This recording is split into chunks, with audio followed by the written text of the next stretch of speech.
Hello दोस्तों, आदाब, नमस्कार, सत श्री अकाल। मैं अफरोज़ रिजवी। राष्ट्र संवाद समाचार में आप सबका खैर मकदम है, स्वागत है। पेश हैं देश के हालात से जुड़ी तमाम खबरें, और इनमें ख़ास खबरों में अखबारों में जो सुर्खियां आज रही हैं उसमें नीट की परीक्षा को लेकर एक और मुलजिम को गिरफ्तार किया गया है। यानी पेपर लीक मामले में एक और आदमी को गिरफ्तार किया गया है। ये शख्स जो है प्रोफेसर है, जो कि कोचिंग चलाते हैं। कोचिंग की इनकी 9 ब्रांच है। एक ब्रांच इनकी लातूर में है, महाराष्ट्र के लातूर में, जहाँ पर ये इनका मुख्यालय है।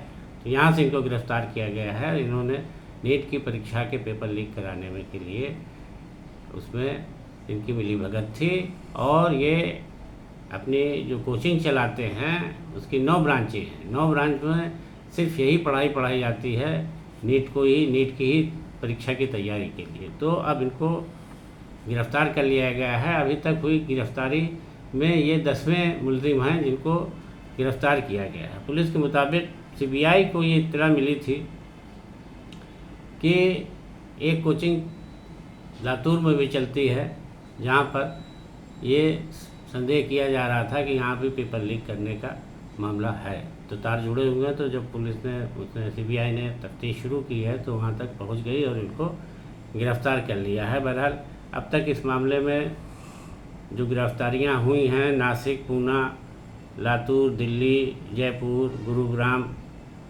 से हुई है, इनको मिला के 10 लोग अभी तक गिरफ़्तार किए गए हैं।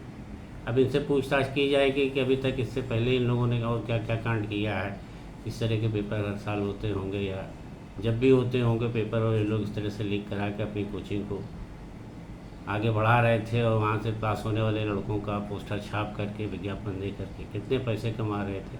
बहरहाल सीबीआई अब हर पहलू पर जाँच करेगी। बहरहाल बहुत अफसोसनाक और शर्मनाक है देश के लिए, जहाँ प्रधानमंत्री और केंद्रीय शिक्षा मंत्री सिर्फ ये कह रहे हैं फिर से होगा एग्ज़ाम, बच्चों के साथ नाइंसाफ़ी नहीं होने दी जाएगी। तो अब इसमें ये भी तो है कि जो लोग इस तरीके से शिक्षा को बेच रहे हैं और पैसा गलत तरीके से कमा रहे हैं, कोई भी संस्थान देखते ही देखते कहाँ से कहाँ पहुंच जा रहा है, इसकी भी जांच होना चाहिए। कितनी फ़ीस ले रहे हैं, क्या पढ़ाते हैं, और कैसे ये दावा करते हैं कि इनके यहाँ पढ़े लड़के पास हो रहे हैं, और पता चला पेपर लीक मामला है तो इस तरह से पेपर लीक कराते होंगे वो। बहरहाल अब बहुत अफसोसनाक है। इसके अलावा बहुत दुखद खबर है कि उत्तर प्रदेश के लखीमपुर और बहराइच ज़िलों में अलग अलग हादसों में करीब 14 लोगों की मौत हो गई और कई जख्मी हो गए। इसमें सबसे ज़्यादा खौफनाक हादसा लखीमपुर खीरी में ईसा नगर इलाके में एक ट्रक और वैन की टक्कर में हुआ है। एक वैन में यात्री सवारी भर के लेके जा रही थी वैन, और सामने से ट्रक आ रहा था जिसकी आमने सामने टक्कर हुई, जिसमें मौके ही पर 4 लोगों ने दम तोड़ दिया, बाकी ने अस्पताल में पहुंच के मौत गए। यानी टोटल 10 लोग मर गए और अभी भी कुछ ज़ख्मी हैं उसमें। और इसके अलावा दूसरी वाक़या जो है बहराइच नेपाल मार्ग पर हुआ है, जहां नानपारा थाना क्षेत्र के डिहवा पेट्रोल पंप के पास हुआ है कि एक कार आ रही थी जिसको कृषि में काम करने वाले एक वाहन ने, जिसको कंबाइन मशीन कहा जाता है, ने ऐसी टक्कर मारी ज़बरदस्त की, उसमें भी 4 लोगों की मौके पर मौत हो गई और 2 लोग जख्मी हो गए। बहरहाल ये बहुत अफसोसनाक हादसा है जिसमें एक साथ 14 लोगों की मौत हो गई है, और हादसे रोज़ हो रहे हैं। अखबार में किसी दिन ऐसा नहीं होता जब इस तरह की खबर ना आती हो कि आज 6 मर गए, 3 मर गए, 5 मर गए, 8 मर गए। और बहुत ही सब कुछ होने के बावजूद न तेज़ रफ्तारी रुक रही है, न आरटीओ इस पर कोई काम करते हैं, न परिवहन विभाग कोई ध्यान देता है, न पुलिस कुछ करती है, ओवरलोडिंग करके कराई जा रही है। बहरहाल सब कमाई हो रही है और लोग मारे भी जा रहे हैं, और सरकार जो है बस खाली हिदायत दे देती है किसी भी बड़ी घटना के बाद कि ऐसी घटना दोबारा ना हो, इसके लिए जांच की जाए, स्पीड तय की जाए, सड़कों पर लोग ट्रैफिक नियमों का पालन करें। इसके बावजूद भी रोज़ हो रही है दुर्घटना। अब ये सरकार के लिए एक बड़ी चुनौती है, जिस तरीके से रोज़ घटनाओं में लोग मारे जा रहे हैं, उस पर रोकथाम ज़रूरी है।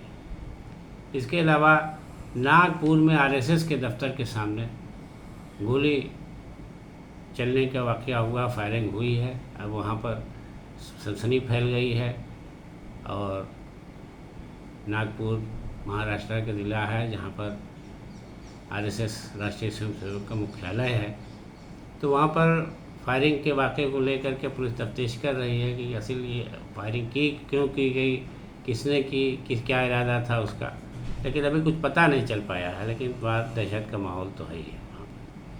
अब भाजपा सरकार में आरएसएस के दफ्तर तक महफूज नहीं है, जबकि यही दावा किया जाता है कि जब से भाजपा सरकार आई है तब से इस तरह का कोई वाक़या नहीं सामने आता है। लेकिन रोज़ कुछ न कुछ हो रहा है जिससे सरकार के दावों की धज्जियाँ हो रही हैं। इसके अलावा महाराष्ट्र के औरंगाबाद में ही शिवसेना के यूबीटी गुट ने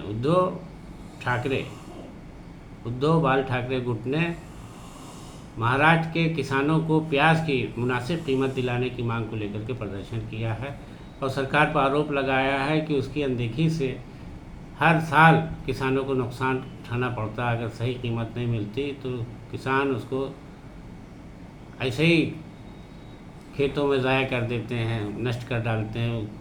उनका कहना रहता है कि सरकार जो कीमत देती है उसमें हमारा जो पैसा लगाया है वो भी नहीं निकल रहा है, तो उतनी कीमत में हम क्या बेचेंगे। यानी बड़ी शर्मनाक स्थिति रहती है जिसमें किसानों को या तो आत्महत्या के लिए मजबूर करना पड़ता है या अपनी फसल को ही ज़ाया नष्ट कर डालते हैं। कहते हैं हम क्या करेंगे बेच करके इतना कम पैसा। तो इसलिए अब शिवसेना उद्धव बाल ठाकरे गुट ने इसको लेकर प्रदर्शन किया है, सरकार पर दबाव बनाया है कि वो इस तरह की बातें ना होने दे और लोगों को, किसानों को उनका हक मिले और सही मुनासिब दाम मिले।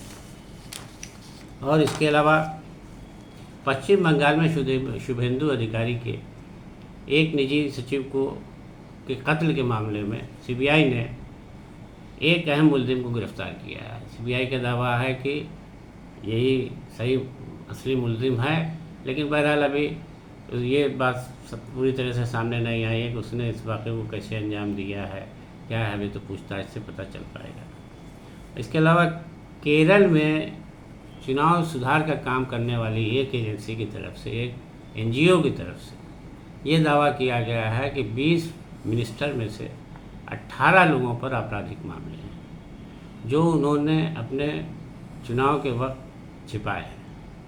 अपने हलफनामे में उन्होंने इसका कोई जिक्र नहीं किया। बहरहाल अब एजेंसी ने का दावा सही है या गलत है, लेकिन 20 में 18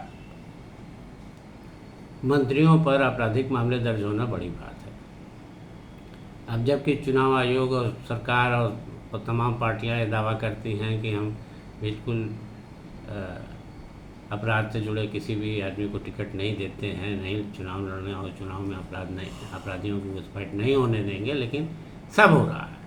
अब देखिए इसमें कहाँ तक सच्चाई है, बहरहाल अब आगे क्या होता है। इसके अलावा फर्जी डिग्री बनाने वाले, अंकपत्र यानी मार्कशीट बनाने वाले गिरोह का पर्दाफाश किया पुलिस ने। कानपुर के किदवई नगर इलाके से 2 लोगों को गिरफ्तार किया गया है। पता चला कि ये लोग जो है फेल छात्रों की नकली मार्कशीट बना के उन्हें पास कराने का, पास उत्तीर्ण होने की मार्कशीट दे देते थे, जिससे वो दूसरी जगह एडमिशन लेके करते। तो इस बात के बदले को अच्छी खासी रकम वसूलते थे। तो पुलिस ने इनके खिलाफ कार्रवाई करके उनका भंडाफोड़ किया है। अभी और भी गिरफ्तारियों की बात पुलिस कह रही है।